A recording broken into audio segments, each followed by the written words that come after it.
In the modern era of fuel injection systems, carburetors will remain and still be used in many motorcycles at least for a decade or two. In this video, let's see how to properly disassemble a carburetor and inspect its parts and replace the components if required.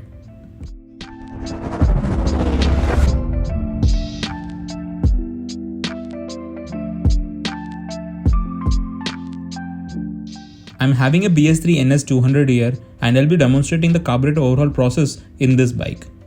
The process of getting access to the carburetor remains the same for all the bike and it will be much easier in other bikes compared to an NS. Start removing both the pillion and the rider seat and undo all the side panels as shown in the video. Next, undo all the bolts holding the tank assembly.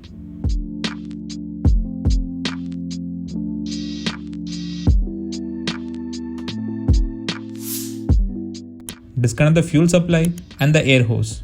Ensure that your fuel supply is off. Now, disconnect the fuel indication sensor socket.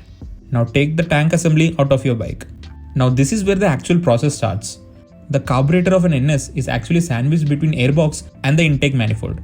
In order to remove the carburetor, you need to actually remove airbox and the carburetor together. As shown in the video, start removing the two bolts holding the airbox to the chassis. Now using an Allen key, loosen the two clamps holding the carburetor to the inlet manifold as well as on the airbox unit. Now you can just wiggle and pull the airbox out of your bike and your carburetor will also be popped out at the same time.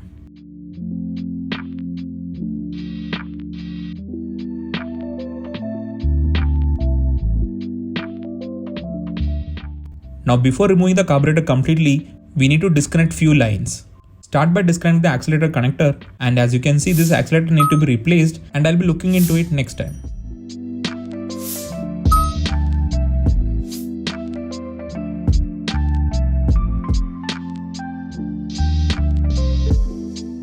Next, disconnect the TPS sensor, that is for throttle positioning sensor, and then disconnect the fuel supply line that is coming from the fuel filter.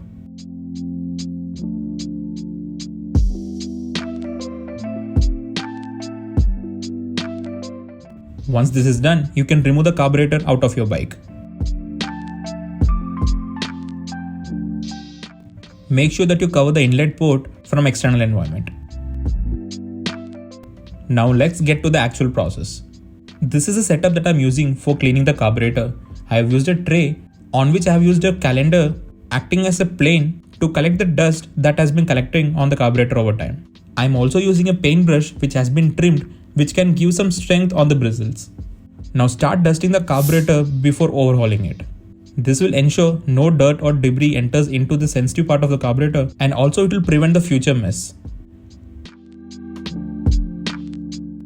Once all the dirt has been properly brushed out, take out the paper and now let's work on the clean tray. Just by inverting the carburetor, you can collect all the old fuel that is there in the float chamber.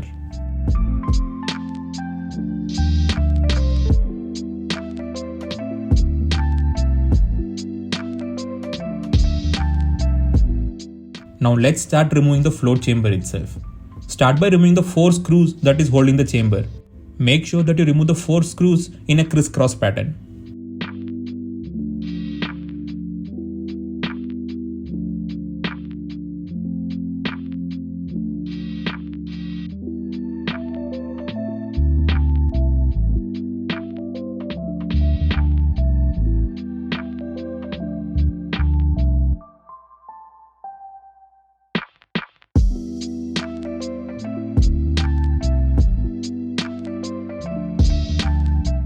Now let's remove the float chamber cap as shown.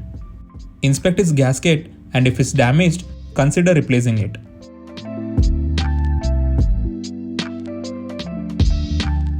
Now this white plastic thing that you can see is called as a float. It functions like a valve which supplies and stops the petrol flow into the carburetor.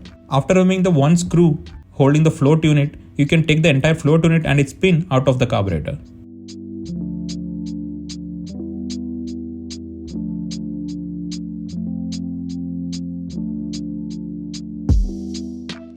Making note of the orientation, remove the float pin as shown.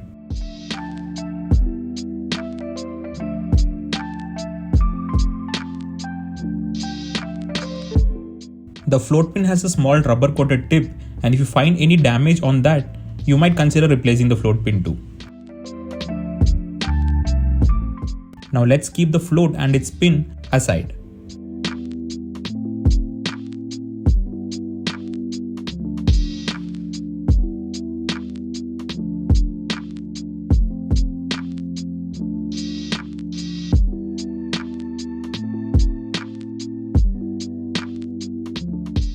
This is the main jet and this is a pilot jet. In this particular model of CV carburetor, we have an option only to remove the main jet. Using a 7 number socket, let's remove the main jet out of the carburetor.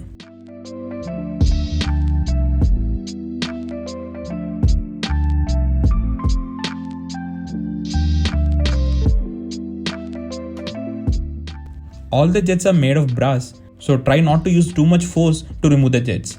And if your particular carburetor has an option to remove all the jets, it is a good option to clean it by removing it.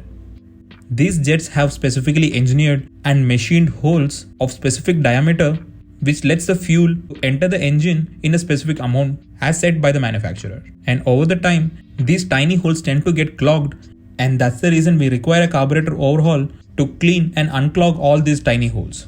Since we do not have an option to remove any other jets from this end, let's move on to the next process. I'm taking a clean plate and fill it with fresh fuel.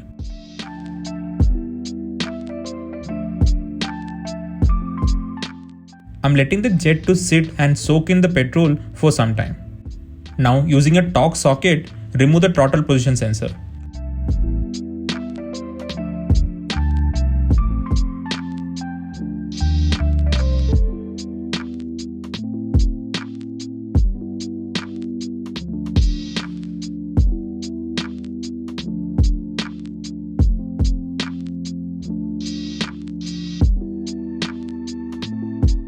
Now using a ring spanner, I'm removing the choke unit. This is not the type of choke that you actually get with the NS200, and I believe this carburetor has been replaced by previous mechanic.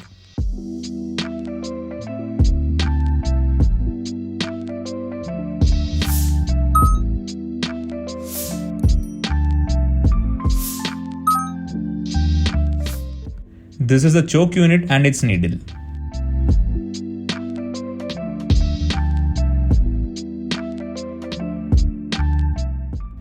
Now by undoing the 4 screws holding the diaphragm cap, you can remove the diaphragm spring and the diaphragm out of the carburetor.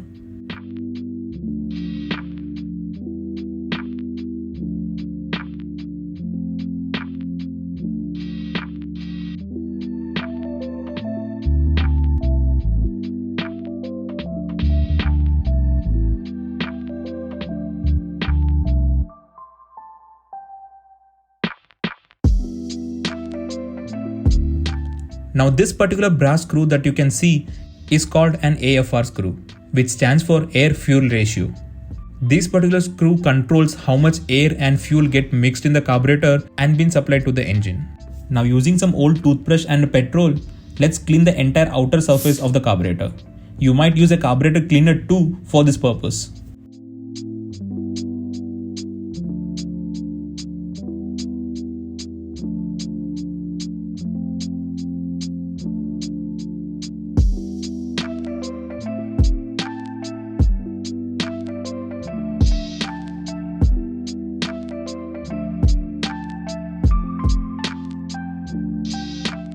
This is the amount of dirt that we got from the carburetor. And let's not use the same petrol for cleaning the inner part of the carburetor.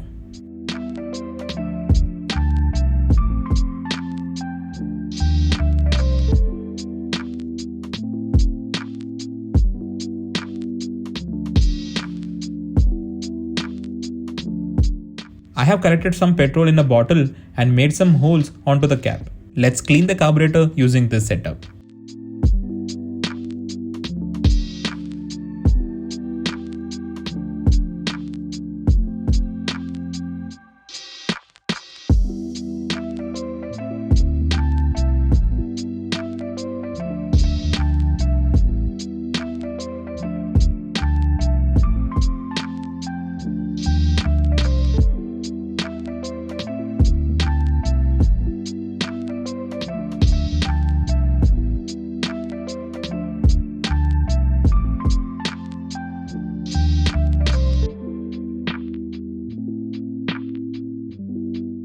I'm using an old school stove pin to unclog all the jet holes as shown.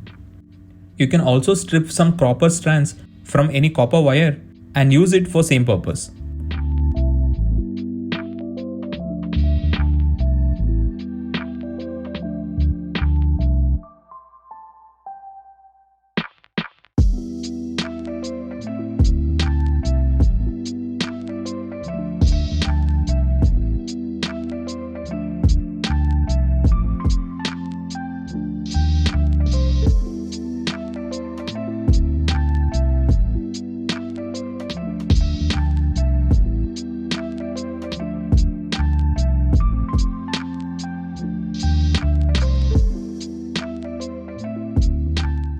Now let's clean the jet as shown.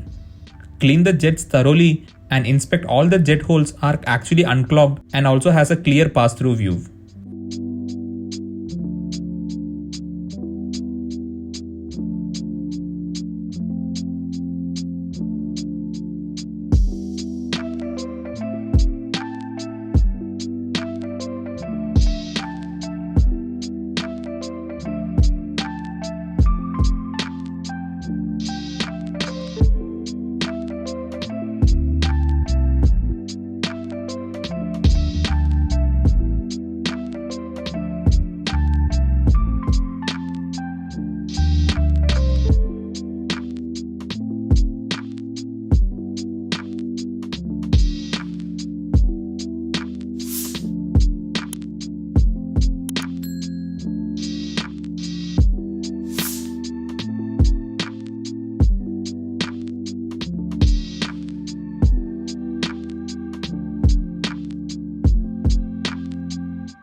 This is how the jet looks after cleaning it thoroughly. Let's inspect all the holes using a flashlight.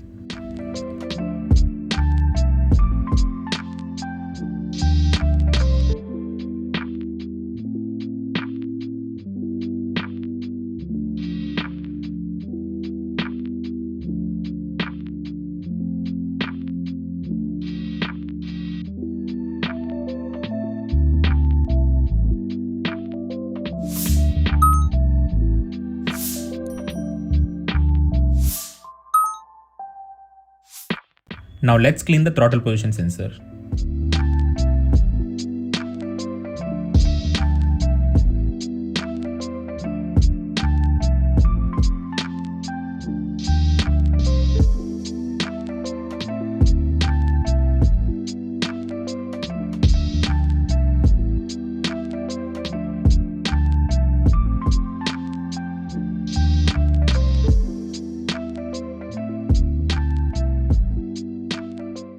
This particular float chamber has so much rust built up inside, and this is not the actual rust that has been generated from the carburetor itself, but this has been actually carried through the fuel lines through fuel filter from the tank. In this case, you might have to replace the fuel filter and also inspect the tank assembly for sorting out this issue.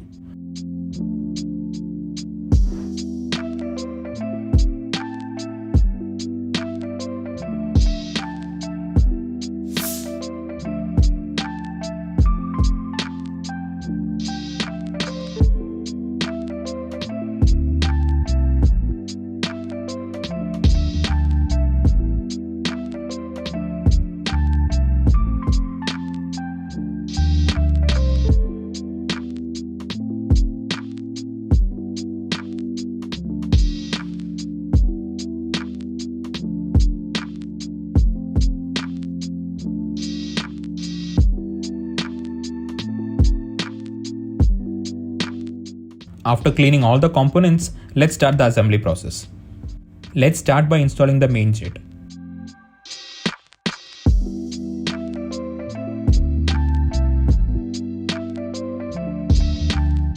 Make sure that you don't over tighten it as it might damage it.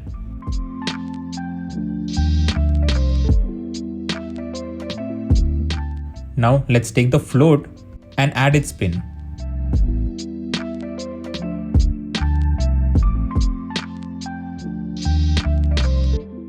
Now install the float pin, making sure that you place the float pin in the same orientation that you removed.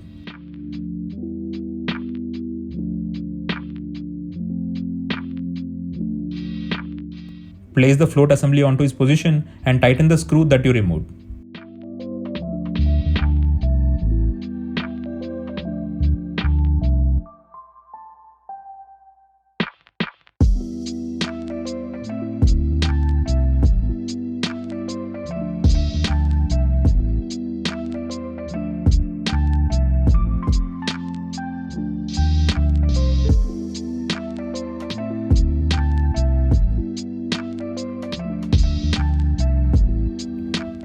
After inspecting the gasket, install the float cap as shown.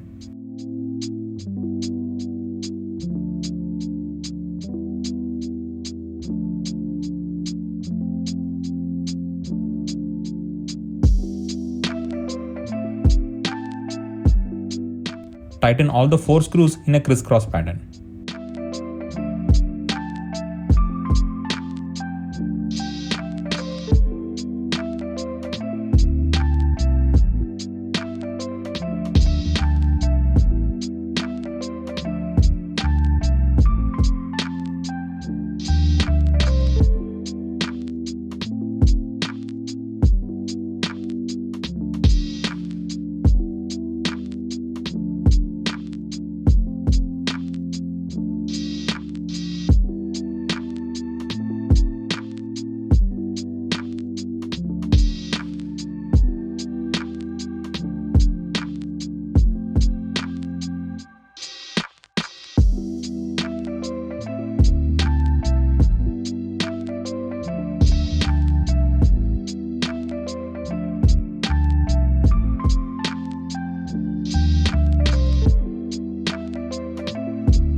Now install the throttle position sensor as shown and tighten its torque screw.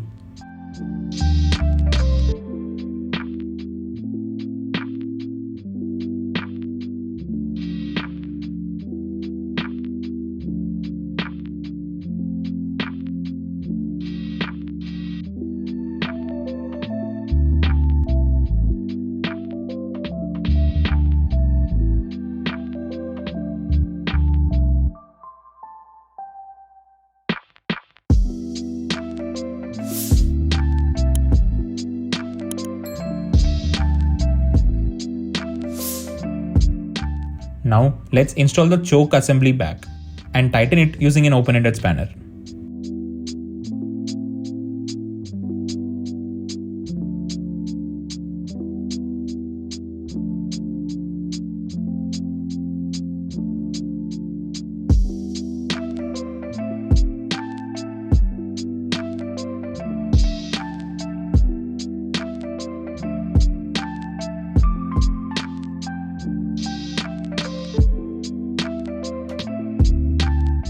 Previously it was missing an idle screw and we are going to install a new one.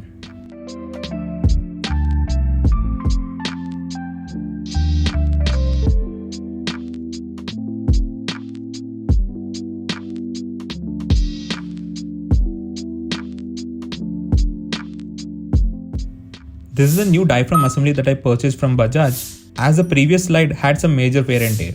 If your motorcycle is showing any sort of lag or a missing issue, or even if you have a low end or a top end performance drop, then you might have to replace the carburetor diaphragm, which could be a major reason for all the performance issues.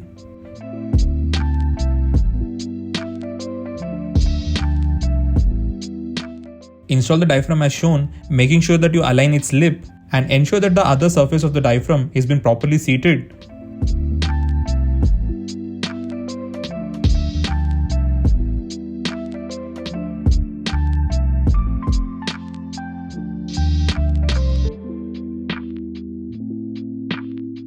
Once this is done, place the spring onto the diaphragm and cover its cap and tighten all the 4 screws that you removed.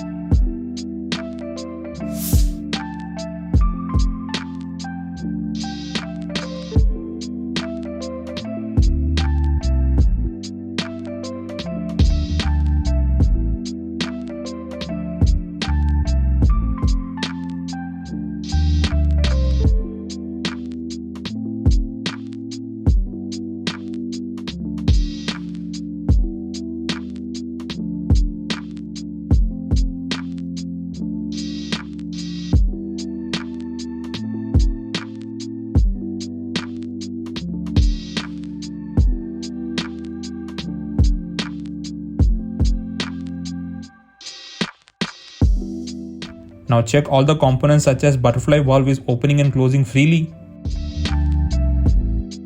And also inspect the slider if it's moving up and down freely without any resistance. As mentioned before about this AFR screw, I'll be making a separate video on how to tune a carburetor in the upcoming days. Now finally, install the intake manifold rubber hose as shown.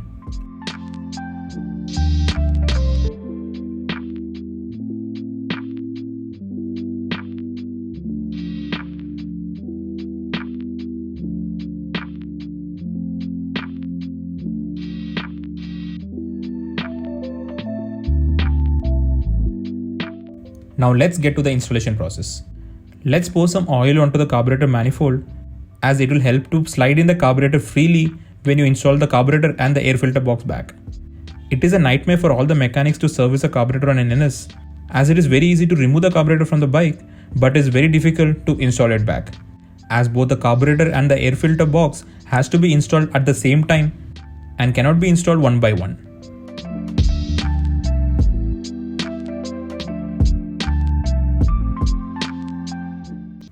Let's first connect the throttle position sensor cable and then connect the fuel supply line which is coming from the fuel filter.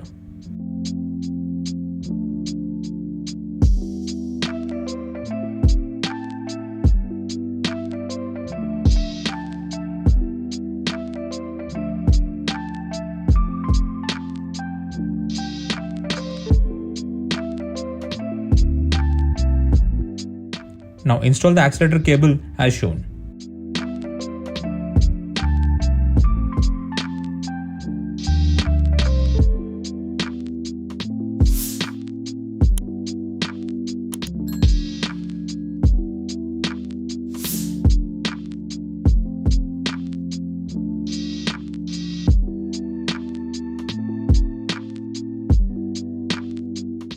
Now place the carburetor in the intake manifold in this particular angle as shown.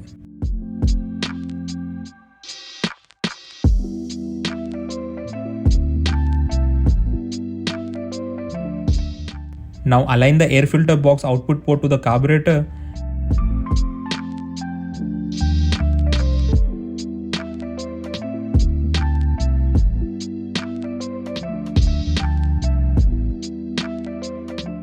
And push the entire air filter and the carburetor unit onto the bike.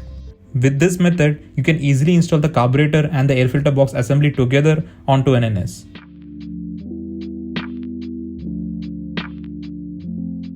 Now with the help of a flathead screwdriver, just install back its hose and ensure everything is properly seated. This is a view of an intake manifold. And this is how it looks like from the air filter end.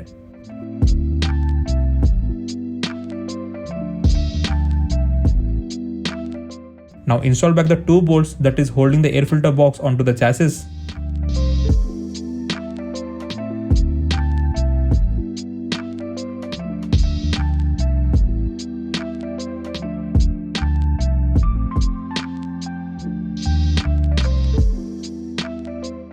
And place the tank assembly back to the bike. Connect its fuel line and also the air vent line.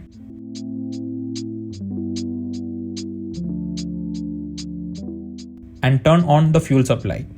Check if there is any fuel leak, and if you did not find any, install the tank unit and also install the side panels and seats.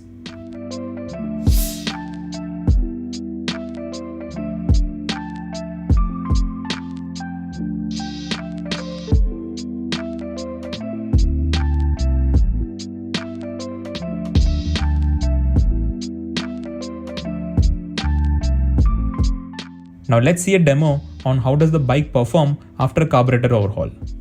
So this NS got the carburetor overhauled and cleaned, and let's see how it cranks.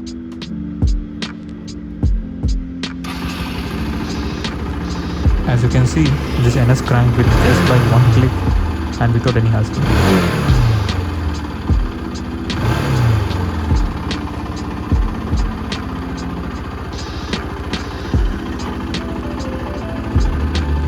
Let's try cranking it again. Beautiful.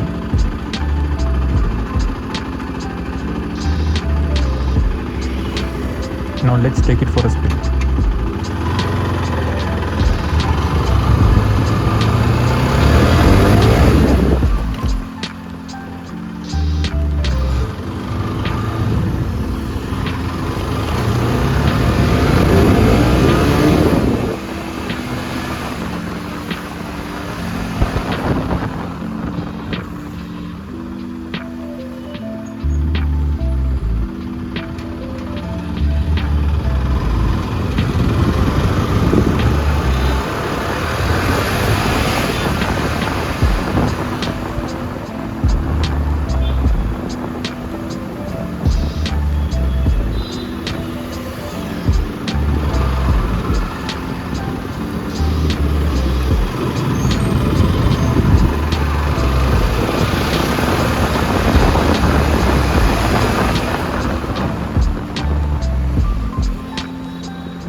Now this bike responds and accelerates as smooth as possible and also will provide a better fuel efficiency.